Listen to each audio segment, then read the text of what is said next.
The Indian chess superstar Praggnanandhaa absolutely destroyed Magnus Carlsen at the 2024 Norway Chess Classic. Seriously, this game was unbelievable. It was like watching a boa constrictor slowly squeeze the life out of its prey, and in the end, Magnus Carlsen simply never had a chance. Now, in the game, Pragg was white. He opens 1e4, and Magnus Carlsen goes straight for the Kan variation of the Sicilian defense. And the Kan, of course, occurs after the move 4a6. What's the idea? Well, this is a very flexible opening. Black can still arrange his different pieces on all kinds of squares. He may go b5, he may go b6, he may go d6 or d5. The knight can go to f6 or e7, and the bishop has all kinds of squares where it may eventually go to. So black has a lot of flexibility, but at the same time, so does white. I mean, Magnus Carlsen is simply putting no pressure on white's center. Now, from here, Pragg goes for the main line. That is where you go bishop d3 and then very rapidly castling on the king side. And from here, Pragg can think about going c4 if he wants to. That would be a Maroczy bind. Or he can go f4 and maybe even g4 in the future, trying to start a king side attack. So Pragg having lots of different ideas depending on what Magnus Carlsen goes for in this game. Now Magnus plays the popular move knight f6, putting more pressure on that pawn on e4, and Pragg defends it queen e2.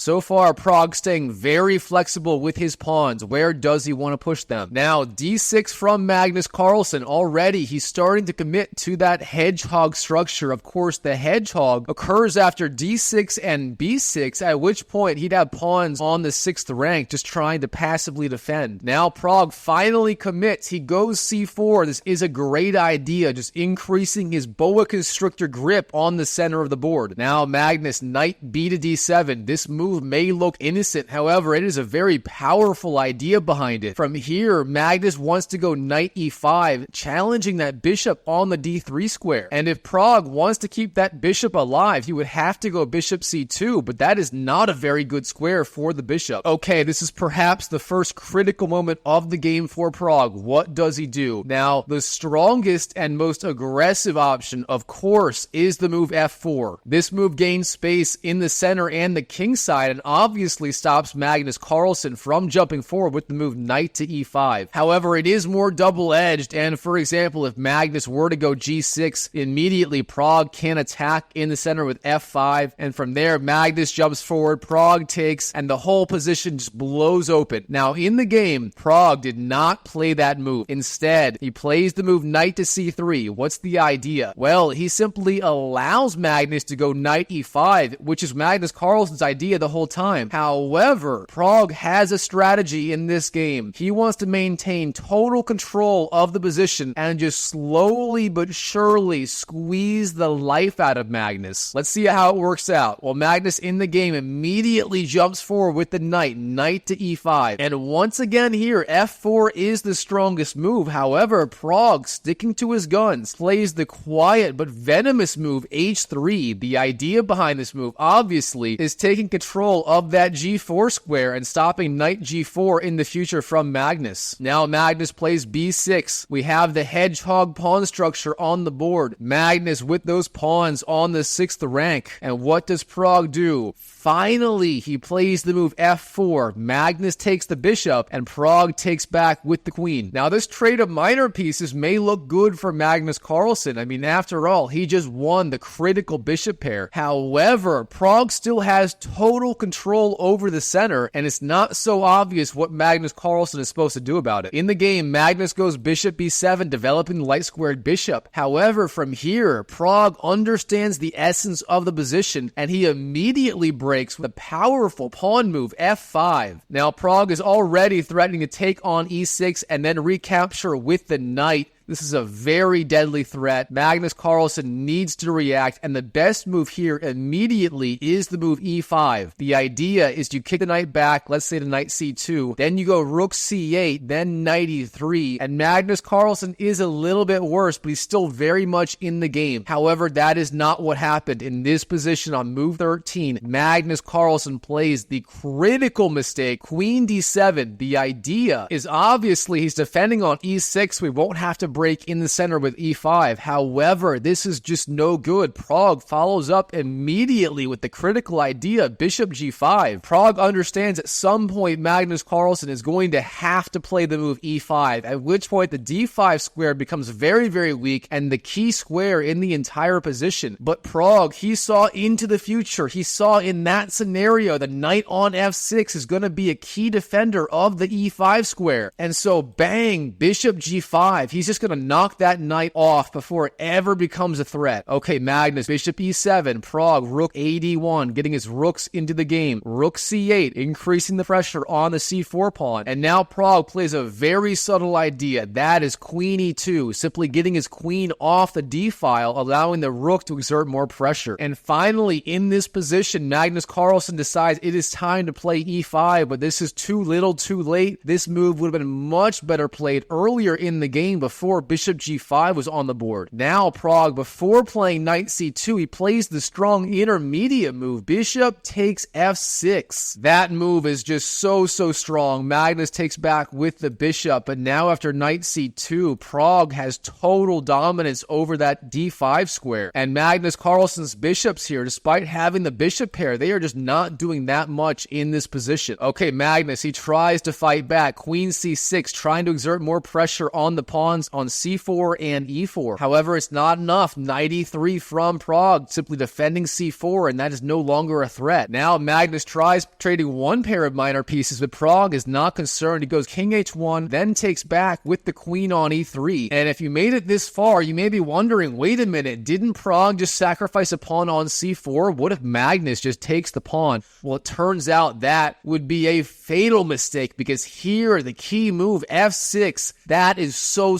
deadly. The only move is g6. You have to defend, but then queen takes b6. That b6 pawn is no longer defended. The queen takes it, and this weakness on the king side with that dominant pawn on f6, that would be too much. So, of course, Magnus Carlsen does not take on c4. Instead, he starts f6, trying to block the king side. But that gives Pragg all the time he needs to play the move b3, simply defending that pawn on c4. Now, Magnus Carlsen, he knows he is in trouble. He tries to counterattack with the move b5, but Pragg is simply not concerned. He jumps forward, knight d5, seemingly sacrificing the pawn on c4. What is his idea? Well, in this position, if Magnus Carlsen would take on c4 with the pawn, then Pragg has the dangerous idea, queen to f3. The idea is he wants to jump into the h5 square, deliver the check on the king, prevent him from castling ever, and there is simply no good way to block the check. Oh my goodness, that would be deadly. Instead of that, Magnus Carlsen wisely plays the move queen to c5 in this position, avoiding the trade on c4 and offering the trade of queens. Now Pragg denies it. Queen f3, once again, same idea, threatening queen h5. And finally, Magnus takes on c4. Oh my goodness, this is not good. Queen h5, Pragg delivers the check. The king has to retreat to f8. But now, just look at this rook. This rook is locked out of the game, and that is going to be the problem piece for the rest of this game. Now Pragg, rook f3, simply allowing Magnus to take on b3, and he has other ideas, taking back with the rook. What does Magnus do? He starts taking on d5. Pragg takes back with the rook, hitting the queen. Then Magnus, queen b6, retreating the queen, and finally Pragg takes back on c4 with the pawn. Of course, his idea is after Magnus takes back with the rook, he swings over rook b3. I mean, just look at Pragg's position and his pieces versus Magnus Carlsen's. Of course, the problem piece for Magnus is still that rook on h8. Meanwhile, Pragg's rooks are active, his queen is active, and that king is getting blown off the board in a short time. Alright, Magnus, he tries to fight back. Rook b4. Now Pragg, rook d to d3. No matter what, he wants to maintain a rook on the open file on b3. Now, rook takes, Pragg hitting the queen. Magnus, queen c7. He has to retreat, and now Pragg. Oh, this move is so sexy. He just retreats the queen. Queen to d1. That queen did his dirty work on the h5 square, and now it jumps back to d1. What is Magnus Carlsen supposed to do? He tries to go g6, giving that king some loft, but Pragg does not slow down. Queen b1, threatening rook b8 check. Now queen c5 from Magnus, and rook b7. Oh no, that king is locked out of the 7th rank. This is going from bad to worse. Pragg with that Boa Constrictor strategy. Oh my goodness. Magnus tries to take a pawn. G takes f5, but Pragg does not care. King h2. The final touch. He simply gets his king off that back rank, allowing his queen to move forward with impunity. Now rook g8 from Magnus, but Pragg, queen b3. Oh no, threatening checkmate in one move. What is Magnus supposed to do? He goes d5, but Pragg with the finishing blow. Rook takes h7, and there is simply no good way to defend against the threats, including queen to b7, and obviously queen b8 checkmate. And on move 37, Magnus Carlsen resigns to Pragg, the rising Indian superstar. I mean, this game was unbelievable. It feels like Magnus Carlsen literally never had a chance in the entire game. I mean, one wrong mistake, not playing e5 soon enough, and Pragg just completely took over. Wow, what a game. Now, before you go, make sure to check out my Magnus Carlsen playlist featuring all of Magnus Carlsen's latest and greatest games. And I'll see you in the next video.